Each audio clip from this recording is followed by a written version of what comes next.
things to which we need to talk now. As at 2005-2024, it's getting techie in the aftermath of the Imola Grand Prix because there are strands and plot lines and things in F1 worthy of dissecting over the next 10 to 12 minutes or less. Frederick Vasseur talking all kind of slander about Mercedes. Max Verstappen's records. Was that dude and Red Bull his team sandbagging Dietrich Mateschitz, Niki Lauda, Oscar Piastri, Lando Norris and McLaren?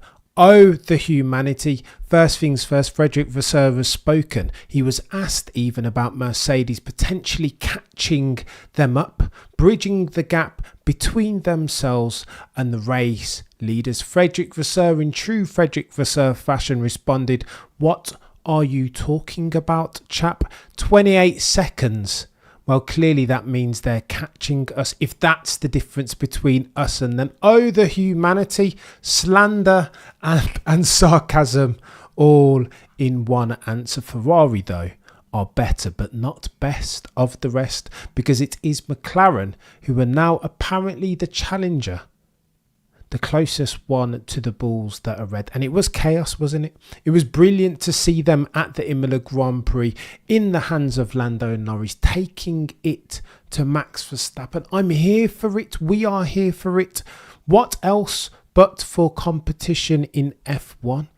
Why else are we watching, right? Uncertainty. In the last 5 to 10 laps, I came alive because for once, season to date, we didn't know who was going to win that Grand Prix. Lando Norris, for the longest time, I have said, is an absolute god tier driver. Incredible. Do I still want to see him get his fangs out and go head to head, nose to nose even with one Max Verstappen? Absolutely. Would I have liked to see him put one up the inside, not the outside of Max Verstappen, especially because we know Max Verstappen never lets anything come up his outside.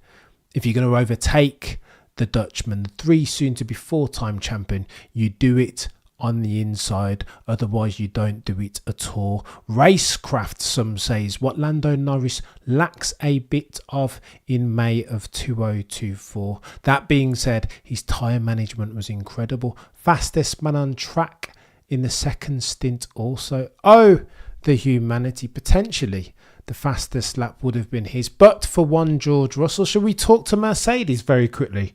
What's going on, Alan Jomo, legends? Because this Mercedes thing gets crazy. You saw that George Russell pitted to go purple, didn't he? Although that wasn't without rancor, back and forth over the Mercedes pit radio. It was chaos. George Russell countered to the effect, listen, I'm not just going to give up position, because he was running in 6th, right, with Lewis Hamilton, his teammate, behind him. I'm not going to give up position for nothing. You've got to give me back the place, said George Russell.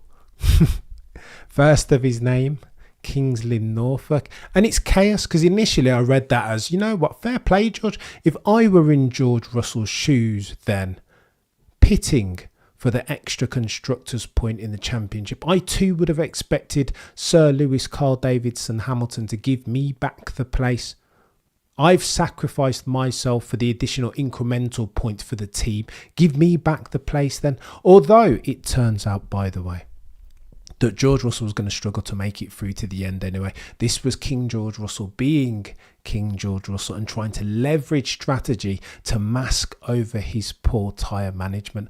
Oh, the humanity. I would have loved to be a fly at that debriefing. Those two going head to head. It is chaos. Go on then, let's talk to one Max Verstappen.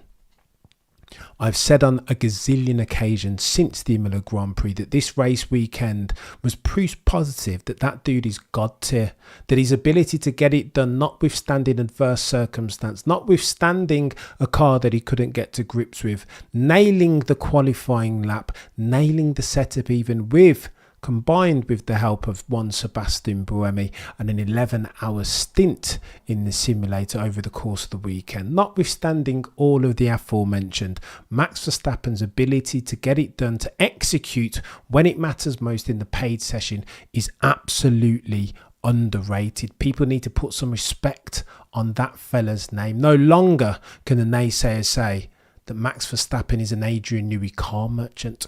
How dare you? Put some respect on that chap's name. He's no Sebastian Vettel. 2021 should have showed you that if indeed you do put some respect on Sir Lewis Carl Davidson's name, the F1 maths is mathing then.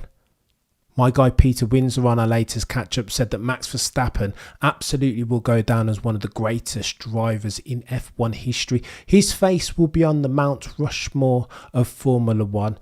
Absolutely the greatest in his era. And I feel like the Imola Grand Prix, notwithstanding my getting overly enthusiastic, was testament to that.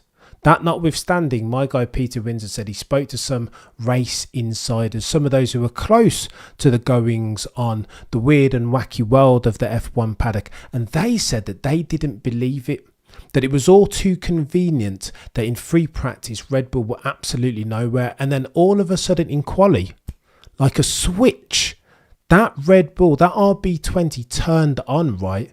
And it was once again the RB20 that we know and love, the most dominant machine in F1 history. And I don't know on which side of that fence I sit.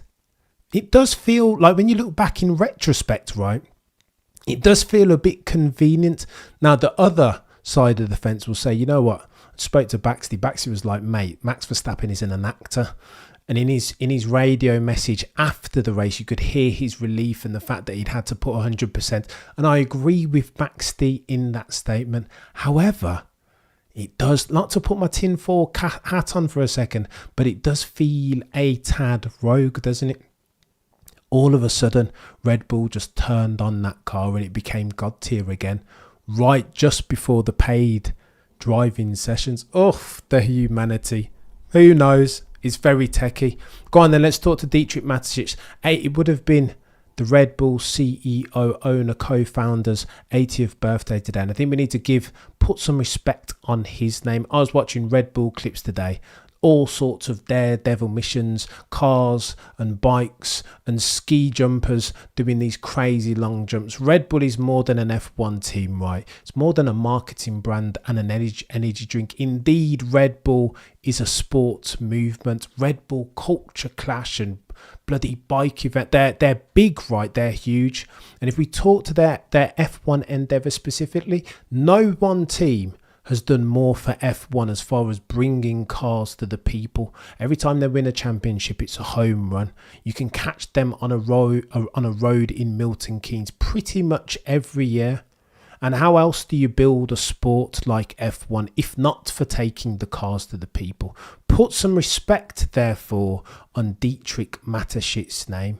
Whatever you want to say about the organisation or the working culture or Helmut Marko's xenophobic comments as an example, for F1, indeed, they owe Red Bull a debt of gratitude for taking cars, bringing cars to the people. Not everybody's got £300 to £3,000 to go and visit an F1 paddock in Silverstone and buy tickets. Do you know what I mean? 20th of May also is 5 years since the death of Niki Lauda. Go and check your history and see how God tier that fella was. Watch Rush. Understand the battle with James Hunt and how that transpired. Understand what Niki Lauda did in his retirement for Mercedes as far as luring one Sir Lewis Carl Davidson Hamilton to that team. Put some respect on Niki Lauda's name. Put some respect on Dietrich Mateschitz's name. Let's talk Oscar Piastri very quickly, because this is techie. This is my time to apologise now, because I said and have said and still want to lean this way but can't anymore after this weekend's events going into Monaco. I have said on a gazillion occasions now that I think Lando Norris will mollywop Oscar Piastri, notwithstanding the fact that he's in his sophomore season now. However, on the back of this weekend's events at the Imola Grand Prix, the Emilia-Romagna Grand Prix, I think I owe one Oscar Piastri an apology. That dude is God tier.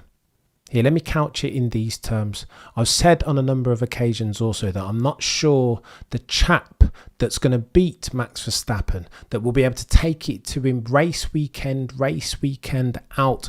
I don't think that chap is in F1 currently. For the avoidance of doubt peddlers, this weekend Oscar Piastri changed my mind. Now, he didn't win. Of course he didn't. He fell victim to a 3-place grid penalty. Absolutely. And that's worthy of note.